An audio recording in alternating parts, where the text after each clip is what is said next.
গুরুত্বপূর্ণ বিজ্ঞপ্তি 27শে জুলাই 2025 রবিবার হতে হযরত শাহজালাল আন্তর্জাতিক বিমানবন্দরে সম্মানিত যাত্রীদের বিদায় স্বাগত জানাতে বিমানবন্দর এলাকায় ডিপার্চার ড্রাইভওয়ে ও অ্যারাইভেল ক্যানোপিতে যাত্রীর সঙ্গে সর্বোচ্চ 2 জন ব্যক্তি প্রবেশ করতে পারবেন।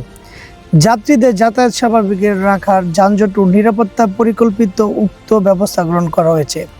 বিমানবন্দর এলাকায় স্বাগত সকলকে শৃঙ্খলাভাবে চলাচল ও সহযোগিতার জন্য অনুরোধ জানানো যাচ্ছে। বিষয়টি আজকে থেকে চালু হয়েছে এবং আজকে থেকে শুরু। একজন যাত্রীর সাথে সর্বোচ্চ 2 জন ব্যক্তি প্রবেশ করতে পারবে এবং আসার ক্ষেত্রে অ্যারাইভাল এবং ডিপার্চার দুইটার ক্ষেত্রেই 2 জন করে যাত্রী যেতে পারবে প্যাসেঞ্জারের সাথে। তো এটাকে আপনারা কীভাবে নিচ্ছেন অবশ্যই কমেন্টস করে জানাবেন।